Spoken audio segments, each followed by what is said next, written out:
Well, here we are. Glad you're here with us. We are welcoming back to the couch Kenny MacMillan from the Gandy Dancer Festival, and it is upon us, Kenny. I mean, the whole thing you've been planning for, everything is going toward August 19th. Any, what is it? I don't know. We're a couple weeks out. I suppose you don't know the forecast yet. Yeah, I have actually been checking already. I feel like it's a little... Farmer's Almanac. Right, it's a little superstitious, because, 2 weeks out, you don't really know much of anything. Yeah, exactly. But it looks good right now, so, we'll cross our fingers and hope that is really going to hold. Yeah. But so get us started, because some people might be watching this right from the get-go and saying, Gandy Dancer, what is this? Just if you don't mind, just give us a quick overview, date, time, location, and then we can talk about some of the events and, wrap it up. Yeah, sounds great. So Gandy Dancer Bluegrass Festival is the third Saturday every August. This year it's Saturday, September. Wow. Saturday, August 19th. I guess my brain is in the future already. Yeah. And we have an incredible day of music, family-friendly activities lined up. Things get started around 11 a.m. Kids' activities start right around noon. The festival grounds are really open and accessible. There's parking downtown around the area. So find some parking downtown. We do have some handicap parking that's available too for folks that need accessible parking.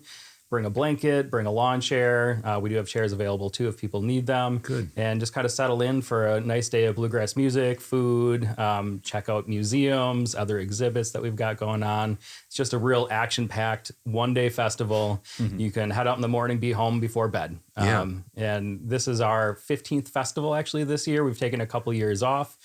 Started in 2007 and on the east side of Madison, and been a Mazo since 2008. Yeah. Tell us a little bit about how people can get tickets, where they can get them around Mazo or online or whatever. Yeah, so there's a few ways to get tickets, and I first should actually note that most of the festival is entirely free. Yeah. The only thing that's charged at the festival is the main stage, and that's for the music. If you want to have an event like this go on years down the road, you got to make a little money to keep it going. But otherwise, all the kids' stuff is free. But if you do need tickets for the main stage, you can find those in town at the hardware store, Mazo Hardware, and also at the Mazomanie Free Library. Online, they are available at Eventbrite. You can find links to those tickets through our webpage, GandyDancerFestival.org, via Facebook, Instagram. Just do a Google search. There's only one Gandy Dancer Bluegrass Festival, so you can't be mistaken when you're looking online. And find tickets that way. As I mentioned, you can certainly feel free to kind of, come in for the day, set up. The only thing we do ask is that no carry-ins. We have lots of really incredible local vendors, restaurants that will be providing food down on the promenade. And that actually brings up another point. We're primarily a cash event. We do have some ways that people can pay with check or maybe Venmo, but you should, for the most part, be prepared to pay cash for things. Good point. Yeah. We find that a lot of people, if they have, AT&T or Sprint maybe, might have some reception issues down on the promenade. Okay. And so we've had people try to do electronic payment in the past, and it doesn't always work out. So definitely come with some cash for the day to get ready to spend on the food, which, speaking of spending money, if you do buy your tickets now, they are $15 at this point in time. Or when you wait until the day of, they'll be $20 at the gate. So it can certainly save a bit of money. But in the end, this is a nonprofit organization. So if you are feeling charitable, you can always wait and buy your tickets at the gate and consider it a little extra donation for the festival. Yeah. And I suppose this doesn't happen a ton, but you wouldn't, one of your volunteers, are they brightly colored so that if somebody said, hey, here, I want to give you a $10 tip or something like that and take it to do you accept that for donations? Absolutely. You can leave donations at any of the ticket sales or drink sales areas. We also have a donation page set up on our website. So you can donate anytime year round via PayPal on our website. My train of thought wandered, but yeah. Will you? That's fine. Will you? Like you have a Gandy Dancer emblem there. Yeah. Will you have some merch? Will you? Right. Will your volunteers be wearing that type of stuff? So they say, "Oh, there's a volunteer. I can ask a question if I need to." We'll have fresh T-shirts this year, so you can look for our volunteers in those T-shirts. Our committee members who really make this happen will have a special committee member notation on their sleeve, so you can look for any of those people. And they will make sure to get your questions answered, give me a holler. We do have those same shirts that people will be wearing for sale at our merch table. At our last podcast, I got to give Stefan an apology because I called his business the wrong name. But working with Stefan with Mazographics and Print, I don't remember what I called it, but it wasn't the right name before. Words by Design, maybe. Yeah, I've heard you said that before as well. Yeah, it was not the right title. But either way, Stefan has been an incredible partner to add into the festival recently, and he designed all of the merch for us. And so you can find some really awesome stickers, hats, posters, things like that, right at the west entrance. You have a jam session, and last time you were here, you weren't 100% sure of. I think you might have been sure of the time, but not the location. Can you tell us a little bit about that? Yeah, and how do people get involved if they want to? Right, there's another exciting update with the Bluegrass Jam too. I'll first start off with mentioning that Art Stevenson, our 5 p.m. Band leader and one of the most notable names in bluegrass in Wisconsin, is actually going to lead the Bluegrass Jam. So if you've ever wanted to really get in touch with bluegrass at its core in Wisconsin, you can just stop in at the Bluegrass Jam tent, which is going to be located on Broadhead Street, near the library. I think it's American Legion Drive. Yeah, it's going to be at the head of that street with the tent there, which is the location of the kids' tent until that shuts down.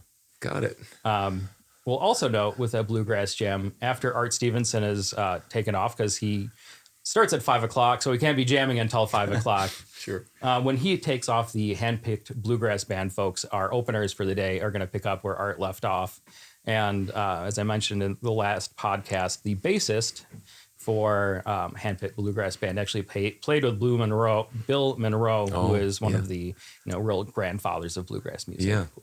Grab water here. Yeah. As you come down Broadhead Street off of Commercial or Highway 14, then what I'm envisioning is you get, by the depot, the library, and the promenade, you're going to have a tent with music. Yep. And then you're going to have down the promenade, you're going to have music. So if you go down Broadhead walking or whatever, you're going to get serenaded on both sides. Exactly. You can't miss it. And that Bluegrass Jam is open to anybody, even if you picked up an instrument for the first time this year.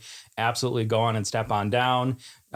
Most musicians will tell you that it's not really a well-kept secret that most music is about 4 or 5 different chords all put together. And I guarantee anybody can learn 3 to 5 chords in a half hour. And once you've got that, you can just jam around the whole time. Or play the wrong notes. Nobody will care. They're they're making music. Just play quietly, right? Yeah. Or, sometimes fake it till you make it and just enjoy the ambiance of being in the Bluegrass Jam. So fiddle, banjo, guitar, lap guitar, upright bass. You can be creative. Bring a flute. I don't care. Okay. Is the steel guitar considered bluegrass? Yeah, steel guitar. Good. You like that? That's my favorite. It's a little bit more Western, but you will find steel guitar. A little bit more common, like lap guitars, kind of steel guitar-esque. But yeah, sure. Why not? I've got a 6-string banjo tar that I'll be bringing down for the Bluegrass Jam, which I just received that over the past year here and got that tuned up, and it's ready for showtime now. Nice. So it's Saturday, August 19th in downtown Mazomanie. Starts at 11. Yep, starts at 11 a.m. Doors open at 10:30. Got it. Okay. Any other details before we let you go here? Yeah, let me quickly check here, my notes here. I want to quick give a couple of shout outs while I've got the time here. First, as I mentioned earlier, the festival happens because of a really awesome group of committee members. Do want to give another special shout out to Gail Harrop. Gail and I are kind of like 1A and 1B, alternating on days on who's driving this festival and making things really happen. So Gail, thank you. Other notes this year, I think, we are, weather permitting, going to have a dance floor actually installed for the day of the festival. So if you're a dancer, you can look forward to that dance floor. That's being right out in front of where the people are playing. Yeah, where we'll the have bands that are right playing. next to the stage. Can thank John and Jerry Springstead for donating that to the festival. So John and Jerry, thank you. And let's see, other notes real quick. Well-behaved dogs are allowed at the festival. We usually have a few pups each year that will come on down, and that's a pretty frequently asked question. Roy won't be going down. Our dog won't be going. My dogs won't be going down either. We've got at least a year yet. So. Yeah. My dogs are not even close to ready for that. But yeah, I think those are the main points I want to get across. We've got a really incredible day of music. Yeah. Each band on its own could put on an entire concert that people would be happy with. I can't tell you how fortunate we are to have this kind of a quality lineup here in Mazomanie. It's incredible. Good.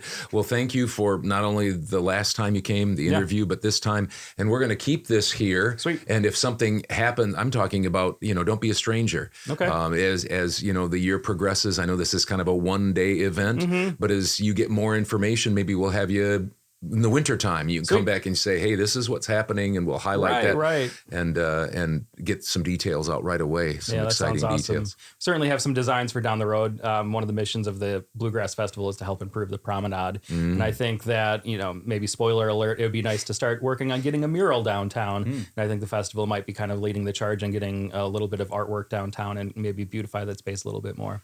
So maybe have some updates for that down the road. I'm speaking it into existence right now. Yes. So thanks, guys. Thanks, Kenny. Kenny MacMillan from the Gandy Dancer Festival. And that, again, is Saturday, August 19th. Starts at 11, doors open at 10:30, and it goes till, who knows, right? 9, 10 o'clock at the latest. Right. Yeah. You can still get home and get in bed at a nice time. Absolutely. Yeah. Yeah, for sure. Thanks, Kenny. Thanks, guys.